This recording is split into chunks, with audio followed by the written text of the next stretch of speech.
कितनी भी प्रिय से प्रिय वस्तु व्यक्ति स्थान मिल जाए, उसमें उसकी प्रियता नहीं हो सकती। जिसकी श्यामा श्याम के चरणों में प्रियता है, जिसका हृदय निर्मल होकर परमात्म स्वरूप में तन्मया तदाकार रूप हो गया है, उसको समस्त ब्रह्मांडों की प्रिय से प्रिय भोग सामग्री, पद प्रतिष्ठा, ये सब मिल जाए तो उसे हर्ष नहीं होगा, प्रियता नहीं होगी।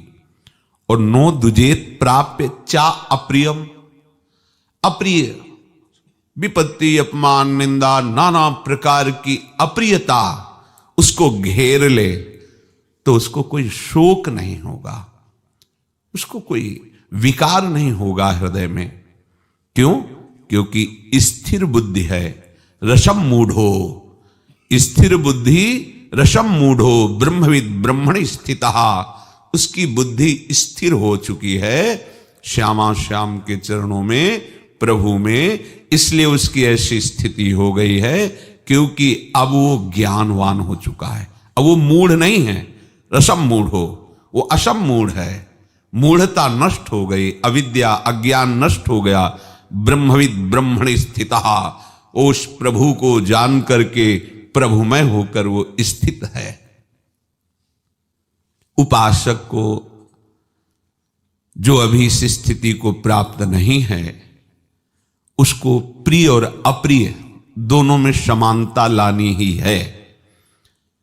तो जो हमें प्रिय है, जो हमें अप्रिय है, वही हमारे जन्म बंधन का कारण है, अगला जन्म कराने का।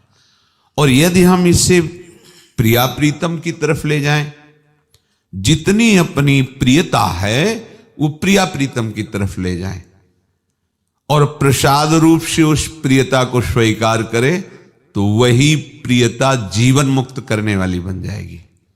हमें ऐसी सुगंध पसंद है, हमें ऐसा स्वादिष्ट भोजन पसंद है, हमें ऐसा ऐसा ऐसा, वो जो भी आपके पास है उस प्रियता को प्रिया प्रीतम के चरणों में, परम प्रिय के चरणों में समर्पित कर दो, तो वही आपके परम मंगल का कारण बन जाएगी।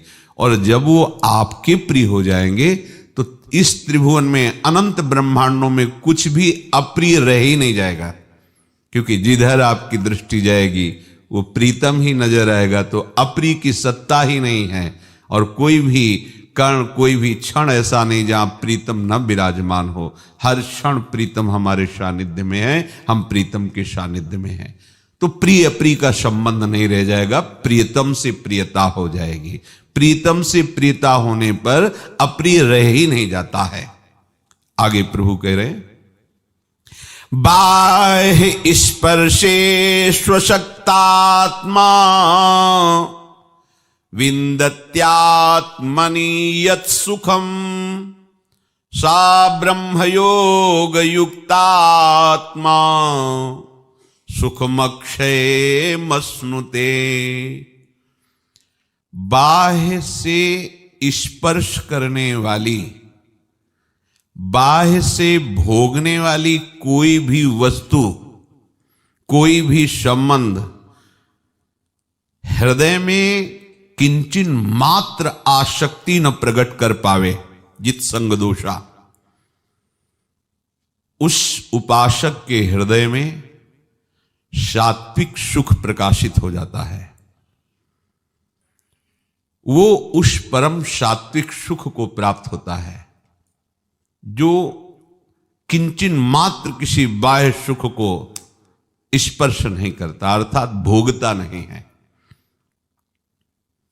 जिसके हृदय में सात्विक सुख आ जाता है, तो सात्विक सुख से रजोगुण तमोगुण का नाश करके वो त्रिगुणातीत ब्रह्म योग युक्तात्मा, वो ब्रह्म से अभिन्न हो जाता है। अर्थात जानत तुम्हें तुम्हें हो जाए, वो भगवत स्वरूप हो जाता है।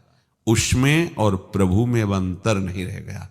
देखने को लगता है पर वो आंतरिक स्थिति में भगवत स्वरूप हो गया है, क्योंकि भगवत स्वरूप ही पहले था, भगवत स्वरूप ही बाद में रहेगा। मध्य में जो उसने अपने को कर्ता और भोक्ता मान लिया था, ये भ्रम जे भी नष्ट हुआ ते भी अपने स्वरूप में स्थित हो गया, ब्रह्म योग युक्त आत्मा। और अक्षय सुखम अश्नुते, वो उस अविनाशी अक्षय सुख का अनुभव करता है जहां किंचन मात्र दुख की संभावना भी नहीं है। ये बात, ये है हमारा परम लक्ष्य, ऐसा सुख जहां किंचन मात्र भी दुख का लेश नहीं है। अभी यहां वर्णन किया, बाह्य स्पर्शे स्वशक्तात्मा विंदत्यात्मन यत सुखम। अगर ये बाह्य सुख को भगवत चरणारविंद में समर्पित करके प्रसाद स्वरूप करे तो सात्विक सुख नहीं मिलता, भागवतिक सुख मिलता है।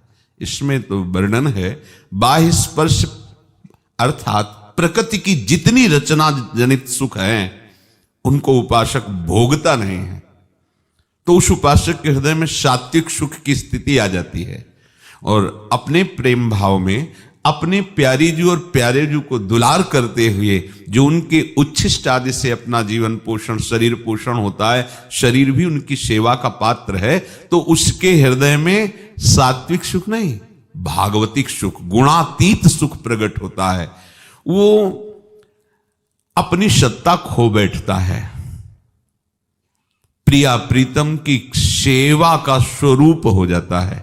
मैं सेवक हूं, मैं सेवा कर रहा हूं, ऐसा नहीं, केवल सेवा ही सेवा और श्यामा श्याम मैं का पूर्ण रूप से अस्तित्व सेवा बन चुका है, तत्सुख। अब कहीं ये नहीं कि मैं श्यामा श्याम को सुख प्रदान कर रहा हूं, ये नहीं होता। केवल श्यामा श्याम और उनके सुख का चिंतन, उनके सुख में मगन रहना, ये स्थिति है, बुद्धि से समझ में नहीं आएगी। पर उपासक को बाह्य स्पर्शे स्वशक्तात्मा, आराध्य देव के अतिरिक्त और कोई भी सुख स्वीकार न करना, शरीर से, इंद्रियों से, मन से, बुद्धि से, प्राण से जो शब्द स्पर्श रूप रस गंध आदि भोगे जाते हैं, वो अपने आराध्य देव से बिलग नहीं, ये सावधानी रखनी। इसी को जब ज्ञान मार्ग से वर्णन करेंगे तो उसका भाव मिथ्या से आएगा, सब झूठा है, मिथ्या है। और जब उसे भक्ति से लाएंगे तो उसे भगवद अर्पित करके स्वयं भोक्ता बाधक भाव है। और प्रसाद ये हमारे लिए दुखों का नाश करके प्रसन्नता प्रदान करने वाला है। प्रसादे सर्व दुखानाम हानिरस्योपजायते, जो भगवत प्रसाद, भगवत कृपा का अनुभव होता है, उससे समस्त दुखों का नाश होकर हृदय प्रसन्न रहता है। प्रभु के अतिरिक्त हमारे वस्त्र प्रभु की प्रसादी, हमारा शरीर प्रभु की उच्छिष्ट से पोषित, हमारा प्राण प्रभु के नाम से, उनके रूप से, उनकी लीला से जीवित मदगत प्राणा। जैसे प्राण अन्न जल से पोषित होते, तो हमारे प्राणों का पोषण भगवान नाम से, भगवत चर्चा से, प्रभु की सेवा से, इससे पोषित हो रहे हैं। अगर ये ना मिले तो प्राण निकल जाए। ऐसा हमारी इंद्रियां प्रभु की सेवा से जो प्रसाद मिल रहा है उससे सुखी हैं। शब्द स्पर्श रूप रसगंध स्वयं भोक्ता नहीं। हमारा शरीर प्रभु की सेवा का पात्र है। हमारी बुद्धि प्रभु के सुख में ही निमग्न रहने वाली है। अगर इनको हम प्रभु से अलग करके कोई सुख लेते हैं, ध्यान देना, प्रभु के अतिरिक्त उनके नाम रूप लीला सेवा प्रसादी, इसके सिवा अलग कोई भोग भोगते हैं, अलग कोई सुख लेते हैं, शास्त्र विरुद्ध आचरण करते हैं, तो वही हमको साधन में अंधकार पैदा कर देगा, विमुख कर देगा। आपको पता ही नहीं चलेगा, केवल क्रियाएं होंगी, अध्यात्म में प्रवेश नहीं होगा। क्रियाएं हो सकती है, ये करें वो करें ये करें, पर अध्यात्म में प्रवेश नहीं होगा। प्रभु को लेकर के हमारी सारी चेष्टाएं होनी चाहिए। हम भक्ति मार्ग में, प्रेम मार्ग के उपासक हैं। ज्ञानी उन्हें मिथ्या देखता है और भक्त उन्हें भगवत स्वरूप बना लेता है। अंत में ज्ञानी भी उसे ब्रह्म स्वरूप ही मानता है। सर्वम खल्मिदम ब्रह्म, भक्त प्रारंभ से ही प्रारंभ कर देता है। ओ, अब प्रसाद क्या हो गया? पदार्थ नहीं रहा, वो भगवत स्वरूप हो गया। भक्त हर प्रिय वस्तु को भगवत स्वरूप बना लेता है। जिन साधकों की अभी भोगों में आसक्ति है पर मिटी नहीं है और वो मिटाना चाहते हैं, उनका उद्देश्य है भगवत प्राप्ति, पर वो मिटा नहीं पा रहे हैं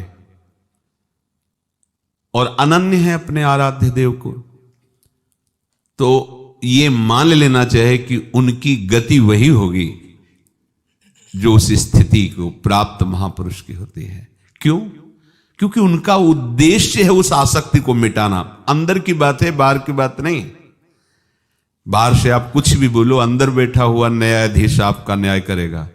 आपके अंदर इस बात का ग्लानि है, इस बात का पश्चाताप है कि ये जो भोगों की प्रियता है ये मुझे क्यों परास्त कर रही। हे नाथ, कब मेरे में ऐसी सामर्थ्य आप देंगे कि मैं आपके प्रतिकूल किसी भी विषय की तरफ आकर्षित ना हूं, केवल आपके ही चरणारविंद के आसक्त चित्त वाला, आसक्त मन वाला, समर्पित प्राण वाला, समर्पित बुद्धि वाला बनूं। वो प्रयासरत है। पूर्व संस्कारवश ऐसी कोई गलती हो जाती है तो अंदर बैठे हुए प्रभु समस्त कल्मशों का नाश करके उसको स्थिति प्रदान करते हैं। पर ये बात समझ ले, मनमानी आचरण करने वाले की नहीं, कि वो अंदर से हर्षित होकर सुख भोग के लिए बाह्य प्राकृतिक भोगों को भोगता है और कहता है मैं प्रयासरत हूं, पर प्रयास वो अंदर से देख रहा है परमात्मा तत्व। आपको भारी जलन है, असहनशीलता है इस बात पर कि ये विकार मुझे क्यों परास्त कर रहा है, मुझे ऐसे चलना है पर ये क्यों नहीं चलने दे रहा। उसके लिए कह रहे हैं वो आगे निकल जाएगा। वो एक दिन ऐसी स्थिति में पहुंच जाएगा कि कोई भी आसक्ति उसे परास्त नहीं कर पाएगी, क्योंकि सत मार्ग का आश्रय लेकर वो प्रयासरत है। तो उसका प्रयास तो बहुत साधारण हो सकता है, लेकिन उसके इस प्रयास की गति को देख करके प्रभु उसके प्रयास को सफल कर देते हैं। वो बड़े करुणा निधान हैं। पर जो प्रयास भोगों का कर रहा है और बात परमार्थ की कर रहा है, तो अंतर में बैठा हुआ न्यायाधीश वो देख रहा है। तो आपका परिणाम हृदय की जो वृत्ति है उससे होगा, बाहरी क्रिया से नहीं। जैसे बाहरी एक क्रिया है भागवतिक और उद्देश्य हमारा है धन और मान, तो बाहरी लोग तो आपकी प्रशंसा करेंगे कि ये निरंतर भागवतिक क्रियाओं में, ठाकुर सेवा में रहते निरंतर भागवत, लेकिन उसका उद्देश्य उसको सुखी नहीं होने देगा। जो धन और मान उद्देश्य बना लिया, अब उसका हृदय जलेगा और सांसारिक भोगों की तरफ उसे घसीटेगा और पतन मार्ग में जाएगा। क्रिया भागवतिक हो रही है और उद्देश्य उसका संसार है, इसलिए उसे शांति नहीं मिलेगी, हृदय उसका पवित्र नहीं होगा। ध्यान रखना, पीछे सत्संग में वर्णन किया गया है कि जिसका उद्देश्य हो गया है भगवत प्राप्ति, श्यामा श्याम की प्राप्ति, इससे बड़ा कोई तीर्थ नहीं है। इस उद्देश्य से बड़ा ये उद्देश्य ही हृदय को निष्पाप कर देता है।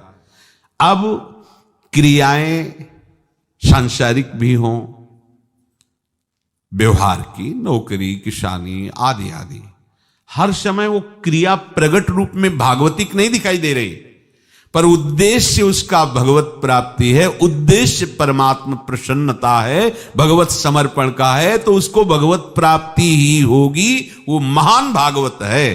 क्रियाएं बाह्य पूरी भागवतिक नहीं दिखाई देती हैं। एक है क्रियाएं पूरी भागवतिक दिखाई देती हैं, उद्देश्य धन मान प्रतिष्ठा है, तो उसका हृदय अभी कलमश युक्त ही रहेगा। जब तक उद्देश्य का परिवर्तन नहीं होता तब तक हृदय का परिवर्तन नहीं होता। बहुत बड़े बड़े साधन करने वालों को भी देखा गया कि सिद्धियां हैं पर कलमशता बनी रही, भेद बुद्धि बनी रही, उनके हृदय में मान प्रतिष्ठा की चाह बनी रही। जैसे एक योगी 1400 वर्ष तक अपनी योग साधना प्राणायाम से मृत्यु पर विजय प्राप्त करता रहा। जहां मृत्यु आती तो पहले ही मृत्यु स्वरूप हो जाता, अपने प्राणों को सूक्ष्म गति से पहले ही स्पंदन रहित। मृत्यु आती खोजती तो मरा हुआ पहले ही है, समय निकल गया फिर प्राण संचलित। वो अपनी मान प्रतिष्ठा के लिए ज्ञानदेव जी के पास जा रहे हैं, सिंह पर बैठ करके सांप की चाबुक लेके। कलमशता नहीं गई, इतनी योग सिद्धि है। चांगदेव उनका शायद नाम था, चांगदेव।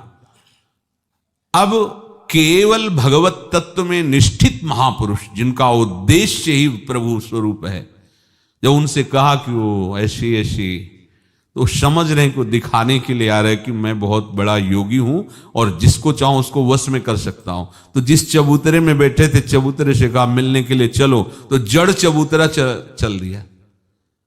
वो ये जब देखा कि एक हमसे बहुत कम अवस्था का और इतना बड़ा उसके अंदर सामर्थ्य, उतर कर साष्टांग दंडवत हुए।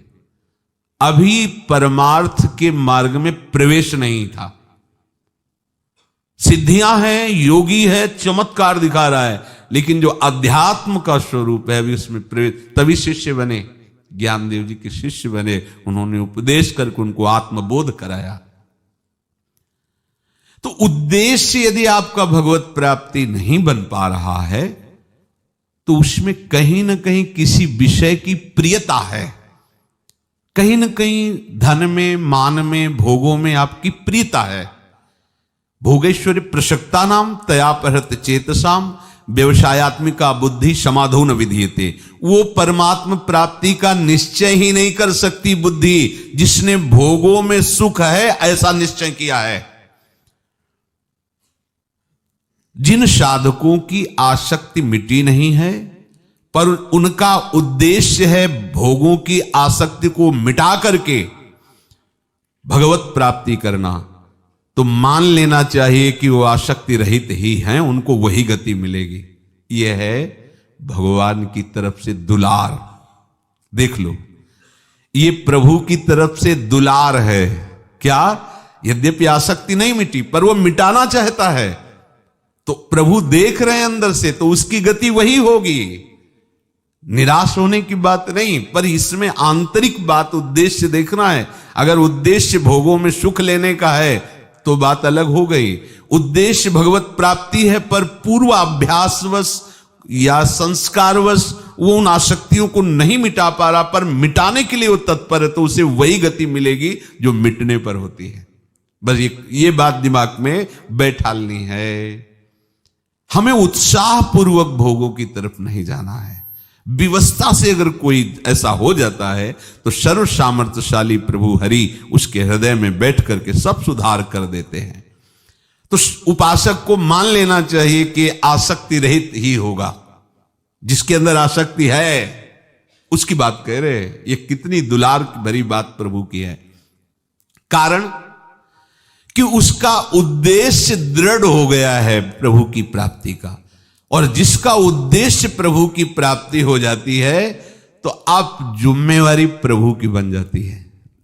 एक एक शब्द पर ध्यान देना। अब जिम्मेवारी प्रभु की बन जाती है और फिर प्रभु से आकर्षित करते हुए, क्योंकि विषयों में जो आकर्षण वो प्रभु का ही है। ये जितना भी अनंत ब्रह्मांडों में आकर्षण है वो कृष्ण का ही है। हम नहीं जान पा रहे, इसलिए अन्य नाम रूप को हम स्वीकार करें। ये अमुक वस्तु है, ये अमुक पदार्थ है, ये अमुक व्यक्ति है। तो जब हमारा उद्देश्य हो जाता है भगवत प्राप्ति, तो फिर प्रभु वास्तविक आकर्षित अपनी तरफ करने लगते हैं। जो विषयों में, व्यक्तियों में, पद प्रतिष्ठा में आकर्षण था, अब वो हट जाता है और प्रभु की तरफ आकर्षण। इसलिए उसे कह रहे हैं तुम आसक्ति रहित हुआ ही मानो। जैसे आगे आएगा, भगवान कहते हैं कि सांगोपांग दुराचार करता रहा है और है वर्तमान में, पर उसने निश्चय कर लिया कि मुझ जैसे नीच पापी का एकमात्र कल्याण हो सकता है तो श्री कृष्ण की कृपा से हो सकता है। और आज से मैं उनके चरणों का आश्रय लेता हूं। अब जैसा भी हूं मैं प्रभु का हूं, प्रभु के सिवा मेरा कोई आश्रय नहीं। तो भगवान आदेश करते हैं साधुरेव समन्तव्या, उसे साधु मानो, क्योंकि अब मैं साधु बनाऊंगा उसे। कितनी कृपा है उनकी, कितना दुलार है उनका। हाँ, अपिचि सुदुराचारो भजते माम अनन्य भाग साधुरेव समन्तव्य सम्यक व्यवसिता है सा। उसने सम्यक रूप से निश्चय कर लिया अपनी बुद्धि से प्रभु के सिवा मुझ जैसे नीच का कोई नहीं हो सकता, उन्हीं से हमारा कल्याण होगा, वही है एक मेरे। हो गई बात। उद्देश्य, क्रियाएं बिल्कुल सांगो पांग दुराचार करता रहा है, कोई भी पवित्र क्रिया नहीं, पर उद्देश्य बन गया तो सब ठीक हो गया। उत्पत्ति विनाशशील जितनी भी वस्तुएं हैं, उनसे जो सुख लिया जाता है उसे बाह्य स्पर्श भोग कहते हैं। चाहे उसका सुख बाहर से समझो या अंतर से समझो। अंतर से जैसे किसी भी वस्तु को जब हम चिंतन में लाते हैं तो चिंतन में जो वस्तु आती है वो अपना प्रभाव दिखाती है, सुखद या दुखद। अगर अप्रिय वस्तु का चिंतन हुआ, अप्रिय व्यक्ति का चिंतन हुआ, अप्रिय घटना का चिंतन हुआ तो दुख होगा। बाहर कोई क्रिया नहीं, बाहर वो व्यक्ति नहीं, वस्तु नहीं, पर अंतर ही अंतर उसका चिंतन हुआ तो हृदय दुखी हो गया। अंतर ही अंतर प्रिय वस्तु, व्यक्ति, स्थान का चिंतन हुआ तो सुखी हो गया। ये उपासक का हृदय नहीं, ये संसारी हृदय है, ये संसारासक्त हृदय है। उपासक का ऐसा हृदय नहीं होता। जब तक बाह्य और अंतर के स्पर्श के परिणाम में वो दुखी सुखी होता रहता है, तब तक कभी परमार्थ का उसे ज्ञान नहीं है, परमार्थ का प्रतीक नहीं है। आ सकता है ऐसा, पर वो तत्क्षण विवेक के द्वारा उसे काटे, यही तो साधन है। और कहे कि अब अंतर्मुख नहीं तो हमारी ये बात समझ ही नहीं पाओगे आप।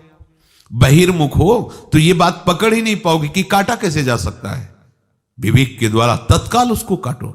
इस वस्तु की सत्ता नहीं, कितनी बार, करोड़ों बार भोगा होगा, न जाने कितने जन्म हो गए, अभी तक विश्राम मिला क्या? काट के राधा राधा राधा राधा। इस वस्तु की सत्ता नहीं। ये अप्रियता हमारी मानी हुई अप्रियता है, सब कुछ भगवत स्वरूप है। तो मुझे जो वस्तु अप्रिय लग रही है, एक को प्रिय लग रही है, तो वस्तु तो जैसी है वैसी है, लेकिन आपस में जो प्रियता और अप्रियता मानी गई कि एक को वही प्रिय एक को अप्रिय है, तो ये मान्यता हुई ना। वस्तु में प्रियता अप्रियता का हम वो आरोप कर रहे हैं। वस्तु प्रिय अप्रिय नहीं है, वो तो जैसी है वैसी है, हमने मान रखे। जैसे वर्षा है, किसान के खेत में सुखद लगेगी, और कच्ची मटकी बनाए हुई जो कुम्हार रखा हो वहां जब गिरेगी वही वर्षा तो उसके लिए अप्रिय लगेगी। एक को प्रिय लग रही है, एक को अप्रिय लग रही, तो वर्षा तो वर्षा है, मानी हुई अनुकूलता और प्रतिकूलता हमारी है, वर्षा की थोड़ी है। तो जब तक उपासक इन बाह्य या आंतरिक भोगों के स्पर्श से सुखी या दुखी होता रहेगा, तब तक उसका निरंतर भजन नहीं होगा, निरंतर भगवत चिंतन नहीं हो। पकड़ो इस बात को। आपका निरंतर भगवत चिंतन क्यों नहीं होता? क्योंकि आप भीतर या बाहर, बाहर से जैसे कोई घटना हुई, कोई वस्तु आई, कोई व्यक्ति आया, कोई परिस्थिति आई, तो प्रिय आई तो सुखी हो गए, अप्रिय आई तो दुखी हो गए। अंदर से कोई चिंतन उठा, प्रिय का तो हर्षित हो गए, सुखी हो गए, अप्रिय का तो दुखी हो गए। बड़ा ज्ञान का जाल बिछा हुआ है। 20-25 वर्ष पहले कोई हमारा था और वो पधार गया, अब आज इसकी स्मृति आई, अब हमारे हृदय में प्रियता या अप्रियता, दुख या सुख चालू हो। यह ज्ञान की तत्काल काटो। जिस व्यक्ति से संबंध माना था वो व्यक्ति नहीं रह गया, लेकिन संबंध हृदय में है अभी। उपासक संबंध को नष्ट करता है, व्यक्ति को नहीं, ध्यान रखना। उपासक वृत्ति को नष्ट करता है, माने हुए संबंध को। व्यक्ति पास बैठा रहे, कोई फर्क की बात नहीं।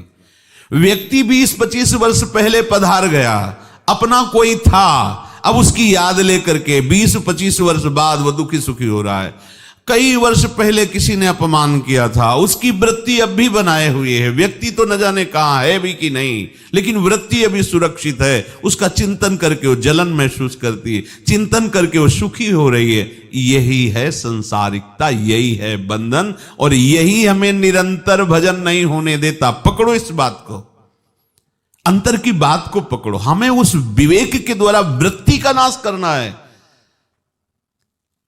भगवान और भक्त में तदात्म होता है, पर भगवान जब प्रकट होते हैं तो दुष्टों का विनाश करते हैं, और साधु का जब प्रताप प्रकट होता है तो दुष्टता का विनाश करता है।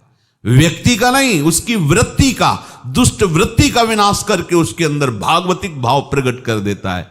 तो साधु वही जो अपनी वृत्ति का पहले उस वृत्ति का नाश करे जो प्रभु से अलग किसी भी वस्तु, व्यक्ति, स्थान का संबंध वर्तमान में या भूतकाल में या भविष्य में, तीनों के संबंध को मिटाना है।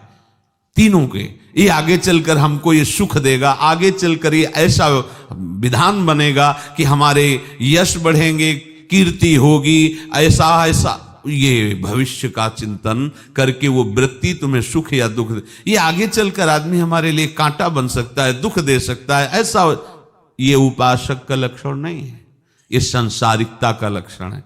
वर्तमान तुम्हारा अगर ठीक चलेगा तो भूत और भविष्य सब मंगल हो जाएगा। हमारा वर्तमान केवल सुधारना कर्तव्य है। ध्यान दीजिए, उपासक वही है जो वर्तमान में एक भी वृत्ति संसारिक ना टिकने दे। आएगी नहीं, हम ऐसा नहीं कहते, आएगी, टिकने ना दे।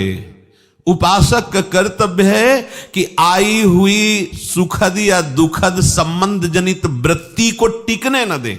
हम व्यक्ति के टिकने की बात नहीं कहते, और बहिर्मुख अपने लोग व्यक्ति पर ज्यादा प्रभाव देते हैं। ये सामान हटा दो, ये व्यक्ति हटा दो, ये परिस्थिति हटाने की कोशिश करो, नहीं।